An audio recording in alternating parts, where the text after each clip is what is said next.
இத மட்டும் நல்லா ஞாபகம் வச்சுக்கோ. கல்யாணம் ஆயிடுச்சு, என்கிட்ட இருந்து தப்பிச்சிட்டேன்னு நினைக்காத. உன் தலையெழுத்தையே நான் வேற மாதிரி மாத்திருவேன். பிரக்யாவிற்கு அமைதியாக கேட்பதை தவிர வேறு வழி இல்லை. அங்க போய் எந்த டிராமாவும் போடாத.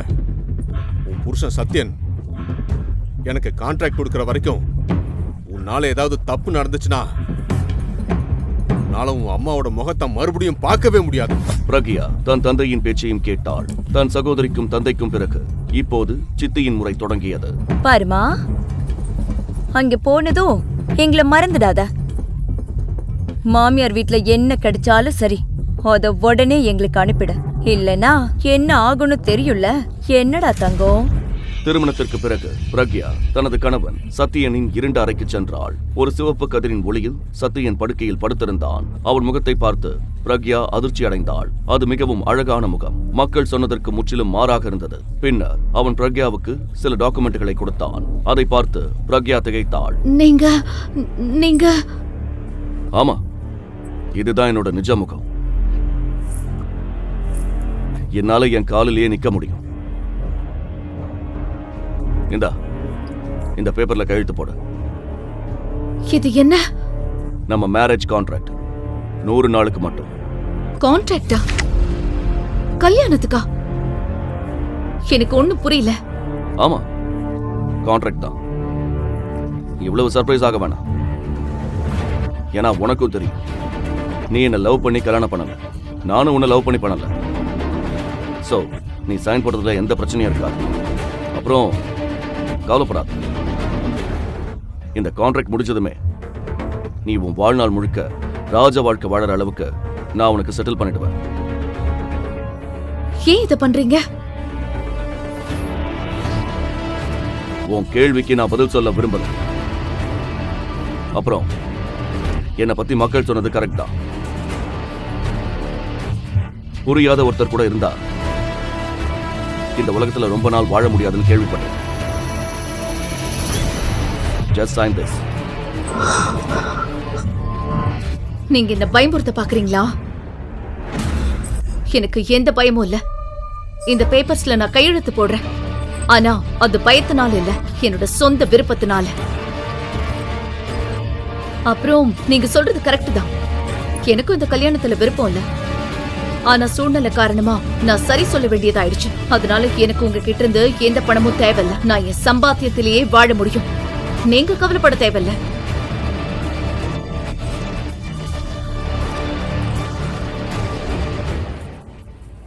அடுத்த நாள் காலையில் சில சடங்குகளுக்காக பிரக்யாவை அவளது பிறந்த வீட்டிற்கு மாமியார் தேவகி அனுப்பி வைத்தார். மறுபுறம் பிரக்யாவின் சகோதரி மீரா. ஹலோ ராகவ், உன்னோட பிரக்யா வரா. தனியாத்தா சில சடங்குகள் செய்ய. இது உனக்கு நல்ல சான்ஸ். பிரக்யா பெற்றோர் வீட்டிற்கு வந்து தனது ரூமுக்கு சென்றாள். ராகவ் திடீரென்று அவள் அறைக்குள் நுழைந்ததும் அவள் காலடியில் இருந்த நிலைமை அதிர்ந்தது. ராகவ், நீயா? ராகவின் தலையில் பின்னால் இருந்து யாரோ பலமாக தாக்கினர். அது வேறு யாரும் அல்ல, சக்கர நாற்காலியில் அமர்ந்திருந்த சத்யன் தான். சத்யன் பிரக்யாவை ராகவிடமிருந்து காப்பாற்றி வீட்டிற்கு அழைத்து வந்தான். ஆனால் அவள் சத்யன் படுக்கையறைக்குள் நுழைய முயன்ற போது சத்யனின் விசுவாசமான வேலைக்காரன் கார்த்திக், நீங்க உள்ள போக முடியாது. மாஸ்டரோட ஆர்டர். நீங்க அவரோட பெட்ரூம்குள்ள எப்பவுமே போக கூடாது. இதை கேட்டதும் பிரக்யாவின் கோபம் உச்சத்திற்கு சென்றது. அதனால் அவளால் தன்னை அடக்க முடியவில்லை. கடுமையான குரலில் கூறினாள், நான் போகல. எனக்கு இவ்வளவு திமிர் பிடிச்ச ஆணவம் பிடிச்ச ஆளோட ஒரே ரூம்ல தங்கறதுக்கு ஆசை இல்ல. அப்புறம் நான் எந்த ரூம்ல தங்க போறேன்? இல்லனா எனக்கு ரூமே இல்லையா? அதற்கு பிறகு கார்த்திக் பிரக்யாவை ஒரு பெரிய பெட்ரூமிற்கு அழைத்துச் சென்றான். அது அழகாக அலங்கரிக்கப்பட்டிருந்தது. பிரக்யாவின் பொருட்கள் அனைத்தும் அதே அறையில் வைக்கப்பட்டிருந்தன. கார்த்திக் அங்கிருந்து சென்றான். பிரக்யா சோர்வாக இருந்தாள். அதனால் குளிக்க முடிவு செய்தாள். பிரக்யா டின்னர் சாப்பிட வந்தபோது சத்யன் கிட்டத்தட்ட சாப்பிட்டு முடித்திருந்தான். சற்று நேரத்திற்கு பிறகு அவன் டின்னர் டேபிளில் இருந்து எழுந்தான். அப்போது பிரக்யாவின் செல்போன் ஒலித்தது. ஹலோ, நாளைக்கு லஞ்ச் ஏன் செலவுல? என்ன ஸ்பெஷல்? ஐயோ, என் ஊர்ல இருந்த நிலம் வித்துருச்சு, நிறைய பணம் கிடைச்சது. நீ என் நல்ல ஃப்ரெண்ட்ல, அதான் உன் கூட லஞ்ச் சாப்பிடணும்னு தோணுச்சு. ஓகே, நான் வரேன். அப்புறம் விஜயையும் கூப்பிடு. நீ என்ன பைத்தியமா? நான் பைத்தியம் இல்ல, நீதான் பைத்தியம். அவன் உன்னை எவ்வளவு நாளா எவ்வளவு லவ் பண்றான்னு தெரியாதா உனக்கு? எனக்கு கல்யாணம் ஆயிடுச்சு. ஆமா ஆமா, உனக்கு கல்யாணம் ஆச்சுன்னு தெரியும். அப்புறம் இந்த கல்யாணம் உனக்கு கட்டாயப்படுத்தி நடந்ததுன்னு தெரியும். மீராவுக்கு தானே ப்ரொபோசல் வந்தது. பாரு, நீ விஜய கூப்பிட்டுக்கோ, ஆனா நான் வர மாட்டேன். நீங்க 2 பேரும் லஞ்ச் சாப்பிடுங்க, சரியா? ஐயோ, கோச்சிட்டியா? சரி, ஓகே. விஜய் வேணாம். நீயும் நானும் மட்டும் நாளைக்கு 1 மணிக்கு ரெயின் ட்ரீ ஹோட்டல்ல சந்திப்போம். ஓகே, சரி. அடுத்த நாள் சரியாக 1 மணிக்கு பிரக்யா ரெயின்ட்ரீ ஹோட்டலை அடைந்தாள். பூஜா பிரக்யாவை அவள் ரிசர்வ் செய்திருந்த டேபிளுக்கு அழைத்துச் சென்றாள். அங்கே ஒரு காதல் ஜோடி பொது இடத்தில் அமர்ந்து ரொமான்ஸ் செய்து கொண்டிருந்தனர். அதனால் பிரக்யா அவர்களை தடுத்து கூறினாள். உங்க ரொமான்ஸ் முடிஞ்சதுன்னா தயவு செஞ்சு இந்த டேபிள காலி பண்ணுங்க. நாங்க இதை ஏற்கனவே புக் பண்ணிருக்கோம். இதை கேட்டதும் அந்த காதல் ஜோடி விலகி அமர்ந்தனர். ஆனால் பிரக்யாவின் பார்வை அவர்களின் முகங்கள் மீது பட்டதும் அவள் காலடியில் இருந்த நிலைமை அதிர்ந்தது போல இருந்தது. அவள் அதிர்ச்சியுடன் சொன்னாள், உதய், ரம்யா, நீங்களா? ஆமா, இதுல ஆச்சரியப்பட என்ன இருக்கு? நாங்க இங்க வாரம் வருவோம். பை தி வே, நீ இங்க என்ன பண்ற? இந்த இடத்துக்கு வர்ற அளவுக்கு உனக்கு ஸ்டேட்டஸ் இல்லையே. ரேஷ்மா பிரக்யாவின் உறவுக்கார பெண். அதே சமயம் உதய் பிரக்யாவின் எக்ஸ் லவர். அவர்கள் இருவருக்கும் நிச்சயதார்த்தம் கூட நடக்கவிருந்தது. ஆனால் நிச்சயதார்த்தத்திற்கு 1 நாள் முன்பு உதய் ரம்யாவுடன் ரொமான்ஸ் செய்வதை பார்த்தாள். அதன் பிறகு அவர்களின் நிச்சயதார்த்தம் முறிந்துவிட்டது. அன்று முதல் உதயும் ரம்யாவும் காதலர்களாக வலம் வந்தனர். ஒருத்தன் தன்னோட ஸ்டேட்டஸ பத்தி தான் யோசிக்கணும், அடுத்தவங்க ஸ்டேட்டஸ பத்தி இல்ல. இப்ப நீங்க 2 பேரும் முடிச்சிட்டீங்கன்னா சீக்கிரம் இங்க இருந்து கிளம்புங்க. That is our table. நாங்க ரிசர்வ் பண்ணிருக்கோம். மேனேஜர் ராஜேஷ் உதய் மற்றும் ரம்யாவின் டேபிளை காலி செய்யும்படி கேட்டபோது உதய் கோபத்துடன் கூறினான், என்ன இங்க இருந்து எழுந்திருச்சு போக சொல்றியா? நீ என்ன மறந்துட்டியா? நான் இங்க மாசத்துக்கு 10 தடவைக்கு மேல வருவேன். லட்சக்கணக்கான ரூபாய் செலவு பண்ணுவேன். உனக்கு நான் இங்க வர்றதை நிறுத்தணும்னு நினைக்கிறியா? ஒரு பெரிய கஸ்டமரை இழக்க மேனேஜருக்கு விருப்பம் இல்லை. அதனால், மேம் ப்ளீஸ் என் கூட வாங்க, நான் உங்களுக்கு இன்னும் நல்ல டேபிள் தரேன். நாங்க இந்த டேபிள் தான் புக் பண்ணோம், இங்க தான் உட்காருவோம். நீங்க உண்மைக்கு சப்போர்ட் பண்ணணும், ஆனா எங்களை போக சொல்றீங்க. இந்த டேபிள் எங்களுக்காக ரிசர்வ் ஆயிருக்கு, அவங்களுக்கு வேற டேபிள் கொடுங்க. நீங்க 2 பேரும் ஒத்துக்க மாட்டீங்களா? நீங்க என்ன சொல்றீங்க? உங்களுக்கு இப்ப புரிஞ்சிடும். செக்யூரிட்டி! ஆனால் செக்யூரிட்டி பிரக்யா மற்றும் பூஜாவை தொடுவதற்கு முன்பே ஒரு கம்பீரமான குரல் ஒலித்தது. இங்க என்ன நடக்குது? பிரக்யா திரும்பி பார்த்தாள். அவளுடைய கண்கள் ஆச்சரியத்தில் விரிந்தன. ஏனென்றால் இந்த குரல் வேறு யாருடையதும் இல்லை, சத்யனின் குரல்தான். அவன் அருகில் பிரக்யாவின் சகோதரி மீரா நின்றிருந்தாள். சத்யன் மேனேஜரை அழைத்தான். அவன் சத்யனை கண்டதும் பயத்தில் நடுங்கிக் கொண்டிருந்தான். அப்போது மீரா ஏதோ சொல்ல, அதை கேட்டதும் சத்யனின் காதுகளில் ஒரு பலமான சலசலப்பு ஏற்பட்டது.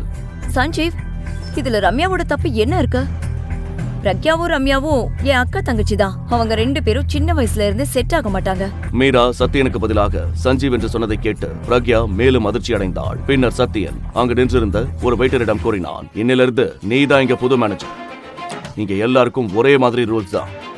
இதற்கு பிறகு சத்யன் மீராவுடன் VIP பகுதிக்கு சென்றான். அதே நேரத்தில் பூஜா மற்றும் பிரக்யா ரம்யாவும் உதயும் காலி செய்த டேபிளில் அமர்ந்து சாப்பிட தொடங்கினர். ஆனால் ரம்யாவும் உதயும் அங்கிருந்து கிளம்பவில்லை. அதற்குள் பலமான ஒரு குத்து அவன் மேல் விழுந்தது. அதில் அவனுடைய 2 பற்கள் உடைந்து அவன் தரையில் விழுந்தான். சத்யன் தான் அவனை அடித்திருந்தான். மேலும் அவனை அடிக்க முயன்றான். ஆனால் பிரக்யா அவனை தடுத்தாள். பிரக்யா சத்யன் கையை பிடித்தாள். சத்யன் திகைத்து போனான். அதே சமயம் சந்தர்ப்பத்தை பயன்படுத்திக் கொண்டு உதய் புயல் போல அங்கிருந்து ஓடிவிட்டான். உனக்கு எவ்ளோ தைரியம்? உன் தங்கச்சியோட பாய் ஃப்ரெண்ட் கூட இதெல்லாம் செய்ய உனக்கு வெக்கமா இல்லையா?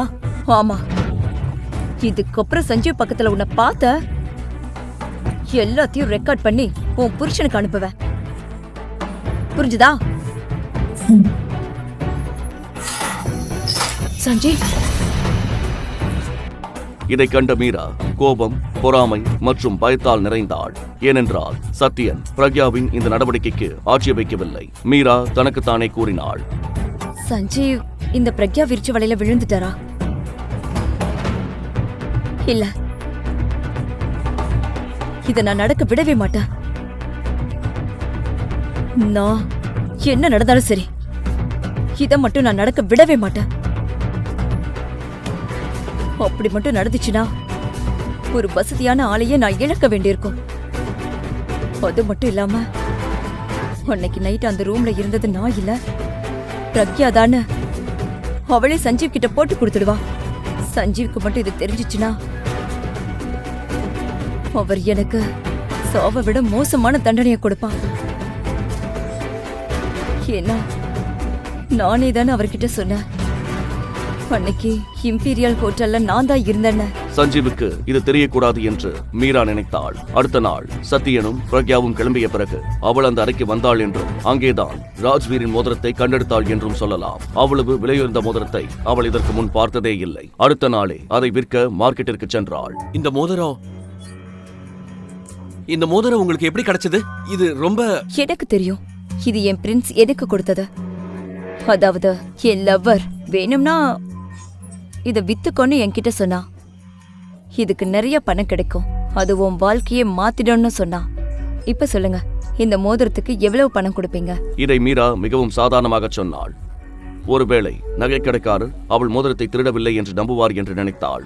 ஆனால் நகைக்கடைக்காரர் அவள் உண்மை பேசுகிறாள் என்று ஒரு கணமும் நம்ப தயாராக இல்லை. அவள் இப்போது நகைக்கடைக்காரர் அவளை ஒரு திருடி என்று நினைத்து போலீஸை அழைத்து விடுவார் என்று பயப்படத் தொடங்கினாள். அதனால் அவள் ஒரு அசைவில் நகைக்கடைக்காரரிடமிருந்து மோதிரத்தை திருப்பி பிடுங்கிக் கொண்டு சொன்னாள், சரி விடுங்க, உங்க கடையில இந்த மோதிரத்தை வாங்க போதுமான பணம் இருக்குன்னு எனக்கு தோணல. நான் வேற கடையில கேக்குறேன். தேங்க்ஸ். இதற்கு பிறகு மீரா அங்கிருந்து கிளம்பினாள். ஆனால் அவளுடைய காலடிகள் இப்போது மிக வேகமாக நகர்ந்தன.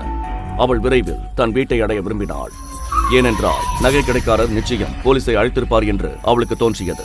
ஆனால் அவள் ஆட்டோ அல்லது டாக்ஸியை எடுப்பதற்கு முன்பே ஒரு பெரிய லக்ஸுரி கார் அவளுடைய வழியை தடுத்தது.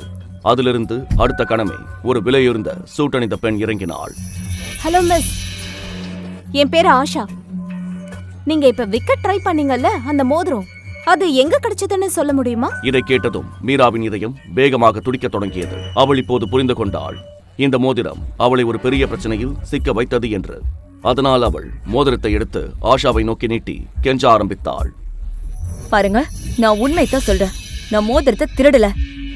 அன்னைக்கு ஹோட்டல் இம்பீரியல் ரூம்ல தான் எனக்கு மோதிரம் கிடைச்சது. நீங்க மோதிரத்தை வச்சுக்கோங்க, ஆனா தயவு செஞ்சு என் உயிரை காப்பாத்துங்க. மீரா உண்மையில் அந்த மோதிரத்தை திருடவில்லையா? அந்த இரவு ஹோட்டல் இம்பீரியலில் என்ன நடந்தது? பிரக்யா எப்படி ஹோட்டல் அறைக்குள் வந்தாள்? அந்த மோதிரத்தின் ரகசியம் என்ன? வா, உட்காரு. பிரக்யாவுக்கு தன் தாயை சந்திக்கும் வரை ரகுராமை சகித்துக் கொள்ள வேண்டும் என்று தெரிந்தது. அதனால் அவள் எந்த விவாதமும் இல்லாமல் உள்ளே அமர்ந்தாள். ரகுராம் சாம்பல் நிறைந்த கலசத்தை பிரக்யாவுக்கு காட்டினான். அதை பார்த்ததும் பிரக்யா அதிர்ச்சி அடைந்தாள். நீ என் பேச்ச கேட்கலனா இந்த சாம்பலும் அம்மாவோட சாம்பலாவும் இருக்கலாம். பிரக்யாவை பயமுறுத்தி தன் வேலையை செய்ய வைக்க இவ்வளவு சொன்னது போதும் என்று ரகுராம் அறிந்திருந்தான். உங்க வார்த்தை கேட்டு நான் தான் கல்யாணம் பண்ண. இப்ப என்ன வேணும் உங்களுக்கு? உன் புருஷன்கிட்ட போய் சொல்ல. உன்னை அட்டாக் பண்ண ரவுடிகளை கண்டுபிடிக்க அவன் கொடுத்த 24 மணி நேரத்துல என்னால அவங்கள கண்டுபிடிக்க முடியல. இப்ப 24 மணி நேரம் ஆயிடுச்சு. அவன் என்ன ஏதாவது பண்ணிடுவானோன்னு பயமா இருக்கு. போய் அவங்கிட்ட இந்த விஷயத்தை இதோட நிறுத்த சொல்லு. அப்புறம் உனக்கு ஒன்றும் ஆகல, நீ நல்லதானே இருக்க.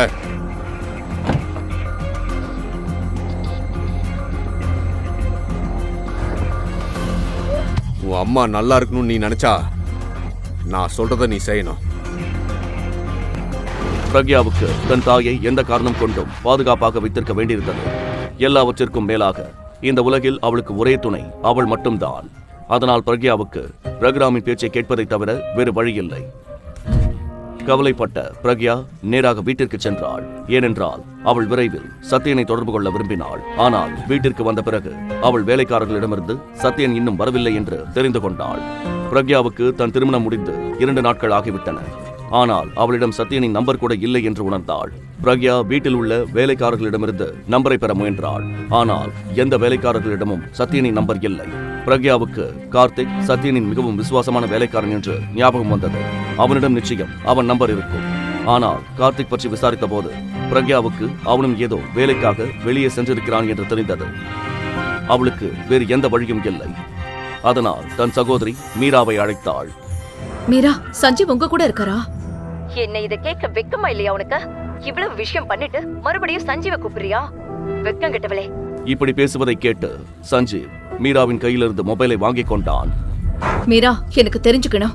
பிரக்யா தொலைபேசியில் சஞ்சீவின், அதாவது தன் கணவன் சத்யனின் குரலை கேட்டதும் அவள் 2 வினாடிகள் ஸ்தம்பித்து போனாள். என்ன வேணும் உனக்கு? பிரக்யா சத்யனின் குரலை தொலைபேசியில் முதல் முறையாக கேட்டாள். இந்த குரல் அவளுக்கு மிகவும் கவர்ச்சியாக இருந்தது. சஞ்சீவ், எனக்கு ரொம்ப முக்கியமான விஷயம் பேசணும். நான் இப்ப பிஸியா இருக்கேன். சாயங்காலம் வீட்டுக்கு வந்ததும் பேசுறேன். சத்யனின் வார்த்தைகளை கேட்டதும் பிரக்யா எந்த விவாதமும் இல்லாமல் போனை வைத்தாள். அவள் சத்யனை எப்படி சம்மதிக்க வைப்பது என்று யோசிக்க ஆரம்பித்தாள். நீண்ட நேரம் யோசித்த பிறகு அவளுக்கு ஒரு யோசனை வந்தது. ஏன் சத்யனுக்கு பிடித்தமான உணவை சமைக்க கூடாது? ஒருவேளை இதனால் அவன் மகிழ்ந்து தன் கோரிக்கைக்கு சம்மதிப்பான். சத்யன் வருவதற்கு முன்பே பிரக்யா உணவை சமைத்து டைனிங் டேபிளில் அழகாக அடுக்கி வைத்தாள்.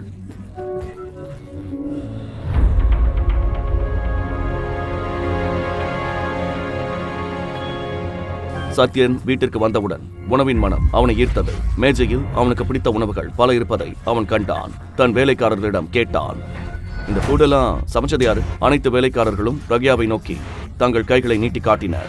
சத்யன் விரைவாக ஃப்ரெஷ் ஆகிவிட்டு வந்தான். அவன் உணவருந்து அமர்ந்து உணவை அவளுடன் உண்ணத் தொடங்கினான். நீண்ட காலத்திற்கு பிறகு வீட்டு சாப்பாட்டை உண்பது போன்ற ஒரு உணர்வு சத்யனுக்கு ஏற்பட்டது. அவனுக்கு அது பிடித்திருந்தது. ஆனால் அதே சமயம் பிரக்யாவின் போன் கால் அவனுக்கு நினைவுக்கு வந்தது. என்ன அவ்வளவு முக்கியமான விஷயம்? என் கூட பேசணும்னு உன் தங்கச்சி போனுக்கு கால் பண்ணின? என்ன அட்டாக் பண்ணவங்களை கண்டுபிடிச்சு என் அப்பா கிட்ட சொல்லிருந்தீங்க. தயவு செஞ்சு அந்த விஷயத்த இத்தோட விட்டுடுங்க. எப்படியும் நான் இப்ப சேஃபா தான் இருக்கேன். சோ என்னோட அப்பா கஷ்டத்தை இந்த விஷயத்துக்காக அதிகப்படுத்த வேண்டாம். அந்த 24 மணி நேரம் இப்ப முடிஞ்சிடுச்சு. என்னால இப்ப எதுவும் பண்ண முடியாது. கார்த்திக் ஏற்கனவே ரகுராம பிடிக்க கிளம்பி போயிட்டான். அப்புறம் நீ இன்னைக்கு எனக்கு டின்னர் பண்ணதுனால நான் என் முடிவை மாத்திக்கவே நினைக்காத. என் முடிவு மாறாது. சத்யனின் வார்த்தைகளை கேட்டதும் பிரக்யா எவ்வளவு முயற்சி செய்தாலும் சத்யன் தன் பேச்சை கேட்க மாட்டான் என்று புரிந்து கொண்டாள். அம்மா, நான் எவ்வளவு ட்ரை பண்ணியும் உங்களை சேஃபா வச்சுக்க முடியல. ஒரு நாள் இப்படி சாப்பாடு பண்ணா மட்டும் பத்தாது. அடுத்த 30 நாளும் இப்படி டின்னர் பண்ணி கொடுத்தா அப்புறம் ஒருவேளை நான் உன் பேச்சை கேட்கலாம். கண்டிப்பா நான் உங்களுக்கு 30 நாள் இல்ல, 2 மாசம் 4 மாசம் ஏன் என் வாழ்க்கை பூரா சமைச்சு கொடுக்க ரெடியா இருக்கேன். பிரக்யா இதை சொன்னதும் பேசுவதை நிறுத்தினாள். இந்த திருமணம் ஒரு 100 நாள் ஒப்பந்தம் என்று அவளுக்கு ஞாபகம் வந்தது. பிரக்யா பேசி முடித்ததும் சத்யன் கார்த்திக்கை அழைத்து ரகுராமை எதுவும் செய்ய வேண்டாம் என்று உத்தரவிட்டான். பின்னர் போனை வைத்தான். சத்யன் தன் பேச்சை கேட்டதும் ரகுராம் தன் அம்மாவை எதுவும் செய்ய மாட்டான் என்று பிரக்யா மகிழ்ந்தாள். சத்யன் மீதான பிரக்யாவின் கவர்ச்சி கோபமாக மாறியது.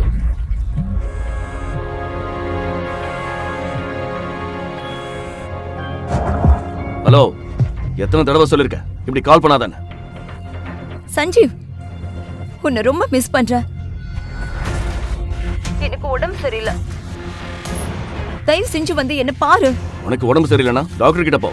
நாங்க வந்து என்ன ஆக போகுது? மீரா சஞ்சீவ் அவ்வளவு எளிதாக சம்மதிக்க மாட்டான் என்று அறிந்திருந்தாள். அன்னைக்கு என் உயிரையே பணையம் வச்சது உங்களுக்கு ஞாபகம் இருக்கா? அன்னைக்கு உங்க உயிரை காப்பாத்தினதுல இருந்து எனக்கு உடம்புக்கு முடியல, காய்ச்சல் அடிச்சுக்கிட்டே இருக்கு. இன்னைக்கு என் நிலைமைய பாருங்க. மீரா சொன்னதை கேட்டு சத்யன் அவள் கோரிக்கைக்கு சம்மதிக்க வேண்டியதாயிற்று. ஏனென்றால் அந்த இரவு மீரா தன் உயிரை காப்பாற்றினாள் என்று அவன் இன்னும் நம்பினான். சத்யன் மீராவை சந்திக்க தயாரானான். மீராவை எங்கு சந்திக்க வேண்டும் என்று கேட்டபோது மீரா அவனை ஸ்டார்லைட் ஹோட்டலில் உள்ள அறை எண் 501க்கு வர சொன்னாள்.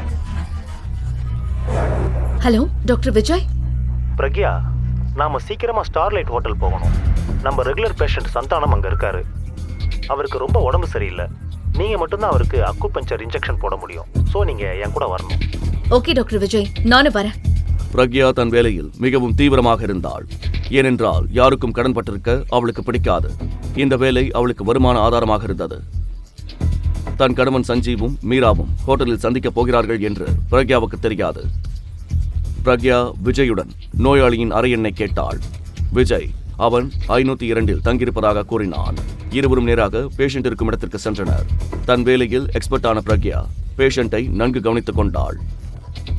ஊசி போட்டதும் பேஷண்டின் நிலை சற்று மேம்பட்டது.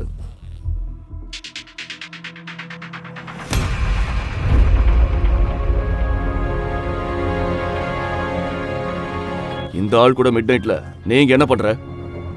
இல்ல சார். எல்லாரும் ஒரே மாதிரி இருக்கிறது இல்ல, எல்லாரும் ஒரே நோக்கத்தோட இந்த இடத்துக்கு வர்றதில்ல. நீங்க எதுக்காக இங்க வந்தீங்களோ அதை செய்ய கண்டிப்பா நான் இங்க வரல. பல எண்ணங்கள் பிரக்யாவின் மனதில் ஓடின. கொஞ்ச நேரத்துக்கு முன்னாடி தான் அவன் என் கூட உட்காந்து சாப்பிட்டான். இப்ப என் தங்கச்சியை பாக்குறதுக்காக இங்க வந்திருக்கான். அவளுக்கு வருத்தமாகவும் கோபமாகவும் இருந்தது. சத்யனிடம் விளக்கம் கேட்க தனக்கு உரிமை இல்லை என்று தெரிந்திருந்தாலும் அங்கு நின்றிருந்த விஜயும் மீராவும் திகைத்து போயினர். சஞ்சீவ் ஏன் பிரக்யா மீது இவ்வளவு அக்கறை கொண்டிருந்தான் என்று அவர்களால் புரிந்து கொள்ள முடியவில்லை. சஞ்சீவுக்கு மீரா பற்றிய உண்மைகள் தெரிய வருமா? பிரக்யா தான் தன்னை காப்பாற்றினாள் என்ற உண்மை தெரிந்தால் சஞ்சீவ் என்ன செய்வான்? பிரக்யா தனது தாயை காப்பாற்றி விடுவாளா? அடுத்த எபிசோடை பாக்கெட் எஃப்எம் தமிழ் யூடியூப் சேனலில் கண்டு மகிழுங்கள். மேலும் அனைத்து எபிசோடுகளையும் தெரிந்து கொள்ள பாக்கெட் எஃப்எம் ஆப்பை டவுன்லோட் செய்து மேகமோ அவள் தொடரை கேட்டு மகிழுங்கள். லிங்க் டிஸ்கிரிப்ஷனில் கொடுக்கப்பட்டுள்ளது.